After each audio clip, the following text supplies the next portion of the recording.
partager. Il est habillé. C'est pas assez de partage, les gars, capoter, faites les 2 millions. Il est habillé ainsi. Demandez à tous les francs-maçons. Quand ils vont dans la loge, ils sont habillés en tenue sombre et chemise blanche. Pourquoi cette couleur? Tenue sombre, chemise blanche, noir et blanc. Et demandez-lui une phrase. Si les gens sont proches de lui, comme santé, pasteur, pourquoi tu voyages de l'est à l'ouest? Il te donnera une réponse, l'ouest à la recherche de la lumière. Il va te saluer. Croyons que tu es aussi un franc-maçon. Savez-vous pourquoi le pasteur Marcelo Tunasi est autant critiqué ces derniers temps? Savez-vous pourquoi tant de personnes cherchent à le détruire malgré la mort de sa femme? Savez-vous pourquoi la famille de sa femme, celle que tout le monde appelait affectueusement Maman Blanche, s'acharne aujourd'hui contre lui?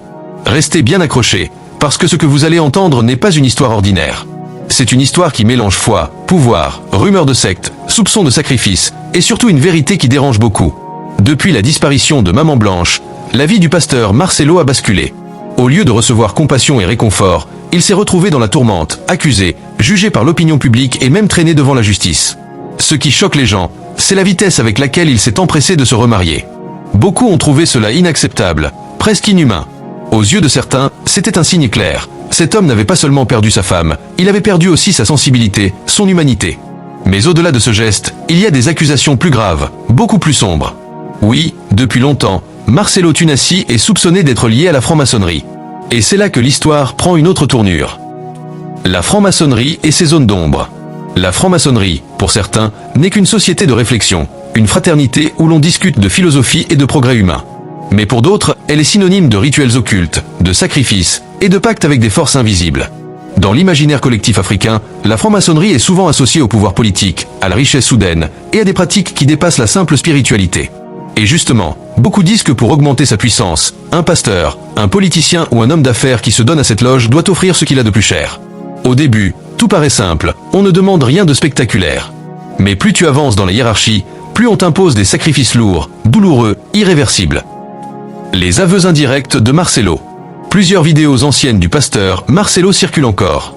Dans certaines, il déclare publiquement « Si le diable veut m'atteindre, il passera par ma femme, parce que c'est elle que j'aime le plus ». Cette phrase, à l'époque, paraissait être une déclaration d'amour. Mais aujourd'hui, elle est interprétée différemment.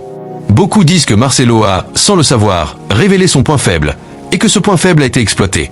Alors, est-ce lui qui aurait offert cette femme en sacrifice pour gravir une nouvelle marche dans la loge maçonnique? Ou bien est-ce simplement le destin cruel qui a arraché Maman Blanche à la vie? Voilà la question qui divise. Ce qui est sûr, c'est qu'après la mort de sa femme, l'église de Marcelo n'a pas perdu en influence. Au contraire, elle attire toujours plus de fidèles. Et pour ses détracteurs, c'est la preuve que le sacrifice a fonctionné. Parce qu'en franc-maçonnerie, on ne plaisante pas avec les sacrifices humains. On ne demande pas seulement de l'argent, on exige ce qui coûte le plus cher. La colère de la famille. Du côté de la famille de Maman Blanche, les accusations sont directes, ils veulent des explications. Ils disent que Marcelo a tout organisé depuis longtemps. Ils rappellent qu'il a enterré sa femme rapidement, presque dans la précipitation, et que personne dans la famille n'a vraiment eu l'occasion de voir le corps. Pour eux, c'est suspect. Ajoutez à cela la rapidité avec laquelle il s'est remarié, et vous obtenez un cocktail explosif. Beaucoup y voient un mépris total pour la mémoire de sa femme, une insensibilité inacceptable. Mais surtout, ils se demandent, pourquoi un homme censé être un pasteur, un guide spirituel, se comporte-t-il de cette façon? La réponse pour certains est simple, parce qu'il n'est plus un simple pasteur. Parce qu'il a choisi un autre chemin, celui des loges, celui des pactes, celui de la franc-maçonnerie. La justice s'en mêle. Aujourd'hui, Marcelo est poursuivi en justice. Non pas uniquement pour des raisons spirituelles ou morales, mais parce que la société, la famille de sa femme, et même certains fidèles réclament des réponses claires. Comment Maman Blanche est-elle morte? Était-ce une mort naturelle, ou bien un sacrifice déguisé?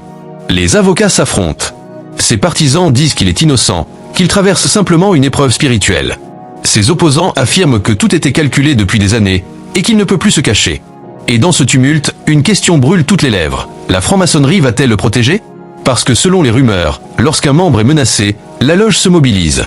Mais si elle se tait, si elle le laisse tomber, cela voudra dire une chose. Marcelo n'était qu'un pion, facilement sacrifiable. Un pasteur entre deux mondes. Ce qui rend cette histoire encore plus dramatique, c'est que Marcelo Tunasi n'est pas n'importe qui. C'est un pasteur qui a bâti un empire spirituel, qui a inspiré des milliers de personnes, qui a fait pleurer, rire, espérer des foules entières. Mais aujourd'hui, il est perçu par beaucoup non plus comme un homme de Dieu, mais comme un homme des loges. Et c'est là toute la tragédie. Comment un pasteur, censé prêcher la fidélité, la droiture, la vérité, peut-il être accusé d'avoir vendu sa propre femme pour un pacte occulte? Est-ce une simple calomnie ou une vérité cachée que la société commence enfin à découvrir? Conclusion provisoire. Actuellement, la situation est brûlante. Marcelo n'a plus la paix. Les critiques fusent de toutes parts. La famille de Maman Blanche réclame justice. Ses fidèles sont divisés. Certains croient toujours en lui, d'autres commencent à douter. Et pendant ce temps, la rumeur enfle, grossit, se propage comme un feu incontrôlable. Dans les coulisses, on raconte que d'autres révélations vont encore sortir. Que des documents, des vidéos, des témoignages dorment encore dans l'ombre, prêts à éclater au grand jour.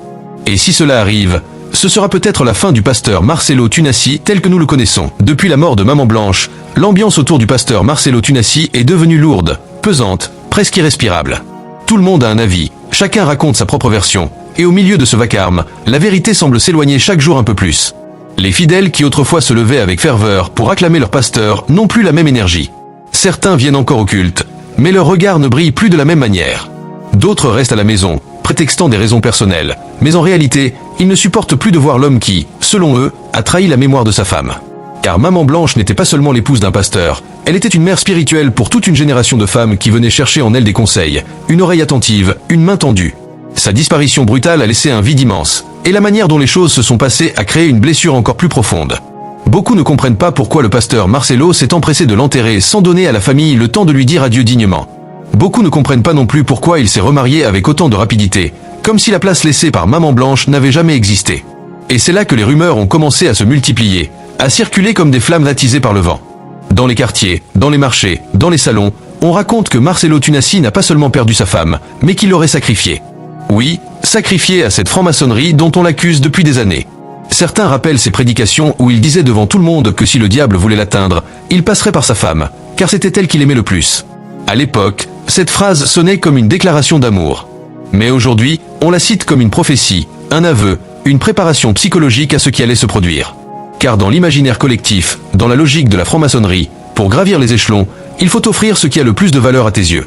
Alors, quand Maman Blanche est morte, et que peu de temps après Marcelo semblait plus fort, plus influe, avec des cultes plus spectaculaires, certains n'y ont vu aucune coïncidence. Pour eux, le puzzle est clair. Il a donné ce qu'il aimait le plus en échange de plus de puissance. Et dans cette logique, son remariage rapide devient une autre pièce du puzzle. Parce que dans ces loges, disent certains, on ne laisse jamais un membre exposé, vulnérable ou seul face à l'opinion publique.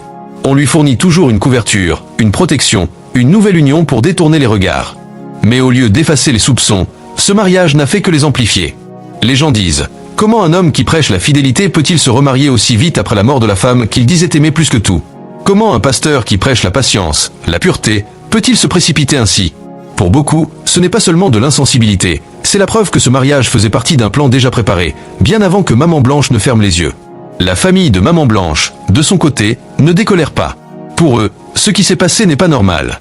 Ils dénoncent un enterrement précipité, presque clandestin, comme si l'on avait voulu cacher quelque chose. Ils réclament des preuves, des explications, une autopsie. Mais rien ne vient. Et plus le silence persiste, plus leur colère se transforme en certitude.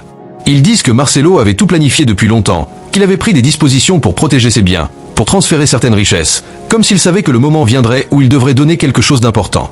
Et à leurs yeux, Maman Blanche était cette offrande. Dans ce climat de suspicion, la justice s'en est mêlée. Des plaintes ont été déposées, des convocations ont été envoyées, et Marcelo a dû se présenter devant des juges, chose impensable il y a encore quelques années pour un homme qui se croyait intouchable. Devant la justice, ses avocats plaident qu'il est victime d'un complot, que sa réussite dérange, que ses adversaires veulent l'abattre. Mais dehors, dans les rues et sur les réseaux sociaux, beaucoup ne croient plus à cette version. Pour eux, la justice humaine n'est que la partie visible. La vraie justice, celle qui viendra des révélations, des témoignages cachés, finira par éclater.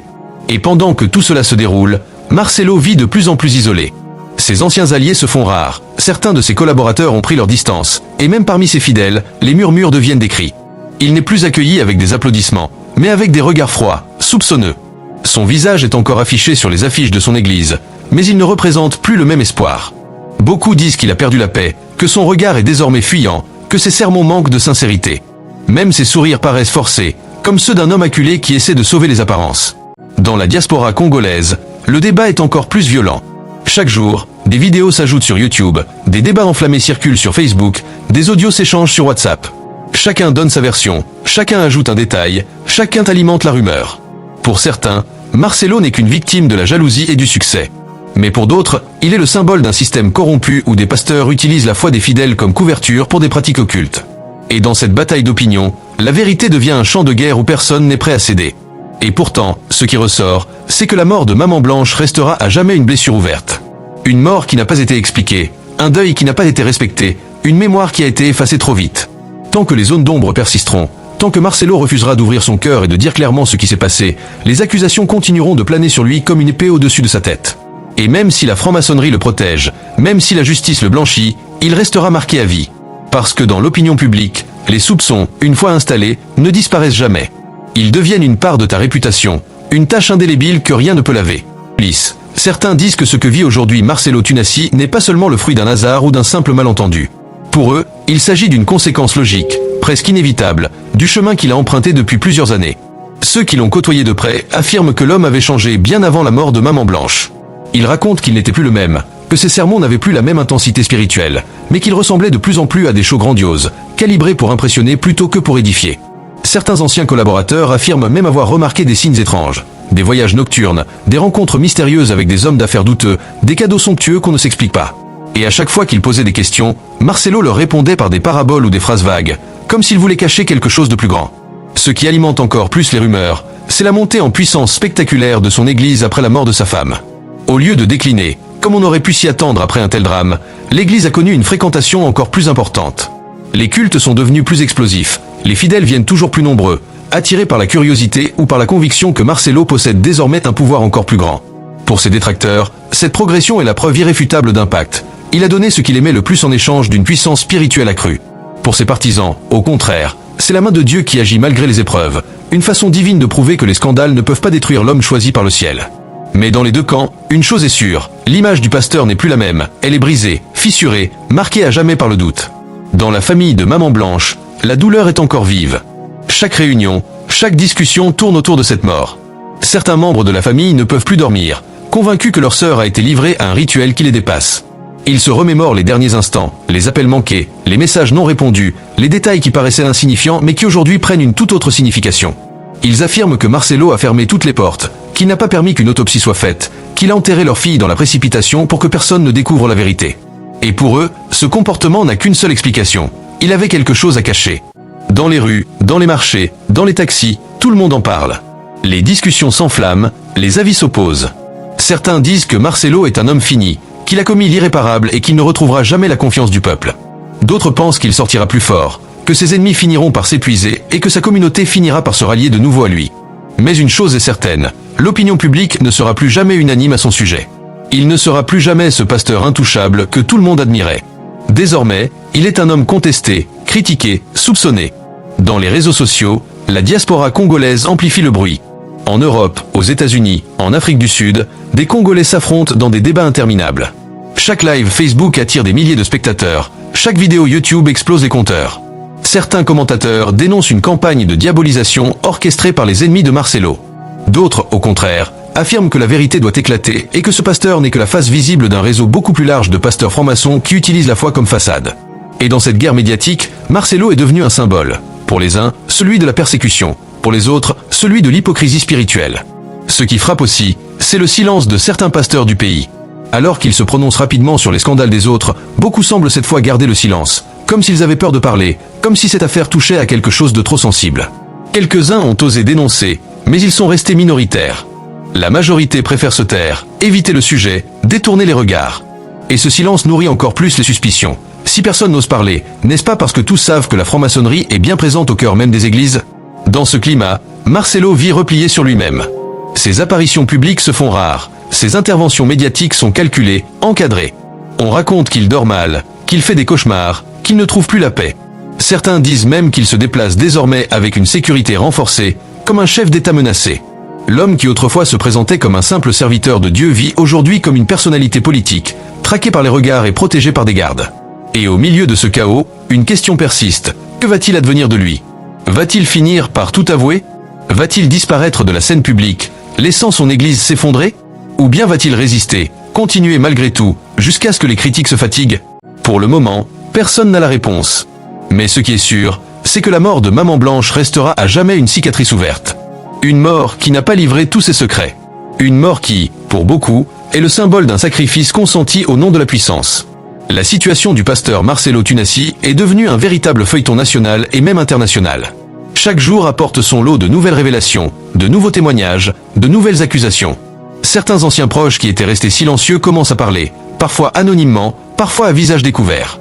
Ils disent que ce qu'on voit aujourd'hui n'est que la partie visible d'un iceberg beaucoup plus vaste, qu'il existe un système entier de pasteurs, de politiciens et d'hommes d'affaires qui gravitent autour de loges mystérieuses et qui échangent des faveurs, des sacrifices, des promesses de protection. Pour ces témoins, Marcelo n'est qu'un pion parmi d'autres, mais un pion qui a eu la malchance de voir son secret trop vite dévoilé. Et pendant que ces voix s'élèvent, d'autres persistent à dire que tout cela n'est qu'une conspiration. Ils rappellent que dans le passé, beaucoup d'hommes de Dieu ont été salis par des accusations mensongères, que des rumeurs suffisent parfois à détruire des vies sans la moindre preuve tangible. Pour eux, la rapidité avec laquelle les médias et les réseaux sociaux se sont emparés de cette affaire est suspecte. Ils parlent de financements occultes derrière les campagnes de dénigrement, de stratèges qui veulent abattre un homme dont l'influence commençait à déranger. Dans cette lecture des événements, Marcelo serait une victime, un bouc émissaire choisi parce qu'il représentait une menace pour certains pouvoirs établis. Mais malgré ces deux camps qui s'affrontent, une chose reste incontestable, le doute a pénétré les cœurs. Même parmi ses plus fervents partisans, certains hésitent désormais, certains doutent en silence. Le doute, c'est ce poison invisible qui détruit plus sûrement que les coups directs. Une accusation peut être balayée par une preuve, mais le doute, lui, reste accroché, même quand les preuves manquent. Et c'est ce doute-là qui ronge aujourd'hui l'image du pasteur Marcelo Tunasi. Dans les rues de Kinshasa, l'affaire est devenue un sujet de conversation quotidienne. Les chauffeurs de taxi en parlent avec leurs clients, les vendeuses au marché se disputent à ce sujet, les jeunes dans les quartiers débattent jusqu'au milieu de la nuit. C'est devenu un thème qui divise les familles, les églises, les amitiés. Certains refusent catégoriquement de croire que leur pasteur préféré ait pu commettre un tel acte. D'autres, au contraire, affirment que tout s'explique trop bien, que le puzzle est trop clair pour être une simple coïncidence. Ce climat de division profite aux médias. Chaque chaîne de télévision veut sa part du scandale. Chaque animateur veut être celui qui posera la question qui fera exploser les audiences. On invite des experts, des sociologues, des religieux, des anciens francs-maçons repentis qui viennent expliquer les rituels, les sacrifices, les pactes. Les émissions deviennent des tribunaux populaires où Marcelo est jugé et condamné chaque soir sous les yeux de millions de spectateurs. Et dans ce tumulte médiatique, la diaspora ajoute encore plus de pression. En Europe, aux États-Unis, partout où vivent des Congolais, des manifestations s'organisent. Certains réclament que Marcelo rende des comptes, que la justice fasse son travail. D'autres brandissent des pancartes pour défendre son innocence. La diaspora, qui autrefois s'unissait autour de figures religieuses emblématiques, est aujourd'hui profondément divisée. Même dans les églises de l'étranger, les discussions tournent autour de ce scandale, et parfois les fidèles s'affrontent verbalement au lieu de prier ensemble. Pour Marcelo, cette tempête est un cauchemar éveillé. Lui qui aimait se présenter comme un homme fort, sûr de lui, charismatique, est désormais obligé de se cacher, de mesurer chacun de ses mots, chacun de ses gestes. Ses sermons, autrefois empreints d'autorité et d'assurance, paraissent désormais fragiles, hésitants. Ses sourires forcés ne convainquent plus personne. Les vidéos de ses prêches sont scrutées, analysées seconde par seconde, et le moindre lapsus est repris, déformé, amplifié. Ce qui est encore plus terrible pour lui, c'est que sa nouvelle épouse, censée être une source de réconfort, est elle-même devenue un symbole de controverse. Beaucoup disent qu'elle n'est pas là par amour, mais parce qu'elle fait partie du plan. Chaque fois qu'elle apparaît en public, les regards sont lourds, les chuchotements se multiplient. Elle incarne malgré elle la preuve vivante que ce mariage était arrangé, calculé, et cela ajoute une couche supplémentaire de suspicion sur Marcelo. La famille de Maman Blanche, elle, ne lâche rien. Il multiplie les sorties médiatiques, les interviews, les interventions. Il rappelle encore et encore que leur sœur n'a pas eu droit à des funérailles dignes, qu'ils n'ont pas pu voir son corps, que tout a été fait trop vite. Pour eux, ce silence, cette précipitation, est la preuve la plus accablante. Ils exigent des enquêtes, des preuves, une exhumation même, si nécessaire. Et plus le temps passe, plus leur combat prend l'allure d'une croisade contre Marcelo. Dans ce contexte, une atmosphère de peur règne aussi. Car accuser un homme soupçonné d'être franc-maçon, ce n'est pas anodin. Beaucoup craignent des représailles, des disparitions, des intimidations. Mais malgré cette peur, certains osent parler, certains osent raconter ce qu'ils savent. Des témoins disent avoir vu des réunions nocturnes, d'autres parlent de voyages suspects, d'argent circulant dans des conditions étranges. Petit à petit, des pièces du puzzle apparaissent, mais il reste encore trop d'ombre pour que la vérité soit complète. Et dans tout cela, une question continue de hanter les esprits. Si vraiment Marcelo Tunasi est innocent, pourquoi ne parle-t-il pas clairement? Pourquoi ne donne-t-il pas de réponse précise, de preuves irréfutables?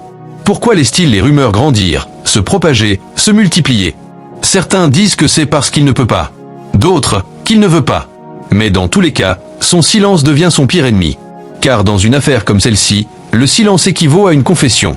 Dans la tête du pasteur Marcelo Tunasi, Les nuits sont devenues longues, presque interminables. Lui qui se vantait autrefois de dormir comme un enfant après ses prêches, dit aujourd'hui être hanté par des cauchemars. Il se réveille en sursaut, trempé de sueur, persuadé d'entendre la voix de Maman Blanche l'appeler. Dans ses visions nocturnes, il revoit son visage, tantôt lumineux, tantôt sombre, parfois souriant, parfois accusateur. Certains disent que c'est le poids de sa conscience qui le ronge, d'autres pensent que ce sont des attaques spirituelles lancées par ceux qui veulent sa chute. Mais dans tous les cas, ce manque de sommeil se lit sur son visage.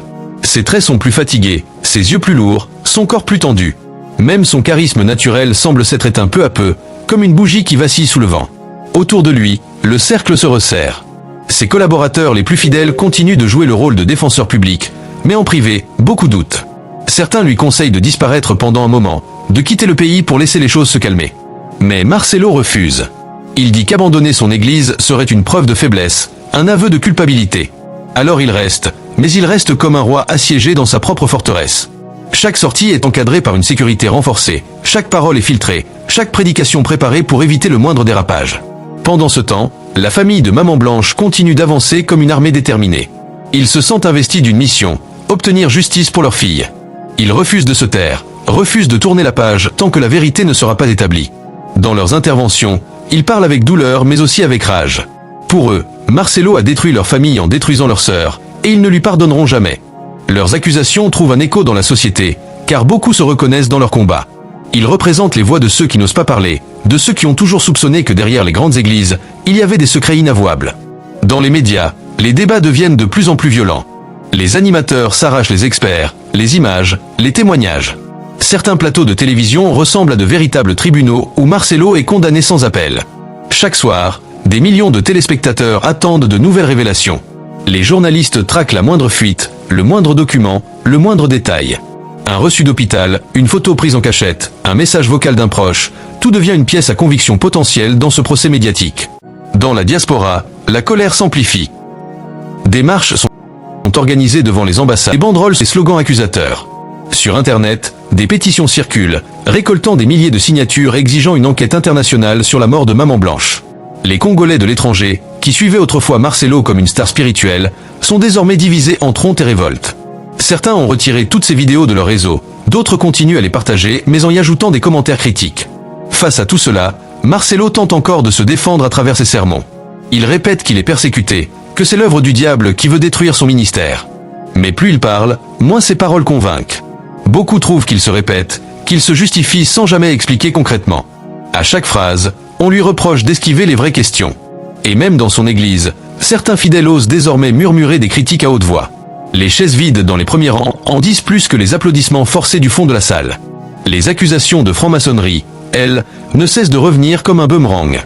Chaque fois qu'on évoque un sacrifice, chaque fois qu'on parle de richesse soudaine, de pouvoir spirituel accru, le mot résonne. Franc-maçon.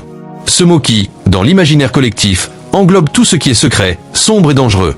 Les anciens francs-maçons qui témoignent dans les médias enfoncent encore plus le clou. Ils expliquent que dans certaines loges, la mort d'un proche est souvent le prix d'un nouveau grade, d'une nouvelle force. Et quand ils parlent, le public pense automatiquement à Marcelo. Mais le plus terrible, c'est que même s'il est innocent, même si rien n'est prouvé, même si tout cela n'est qu'un enchaînement de malentendus et de coïncidences, le mal est déjà fait. Son nom restera lié à cette affaire pour toujours. Dans quelques années encore, quand on parlera de lui, ce ne sera pas pour rappeler ses sermons enflammés, mais pour évoquer le scandale de Maman Blanche.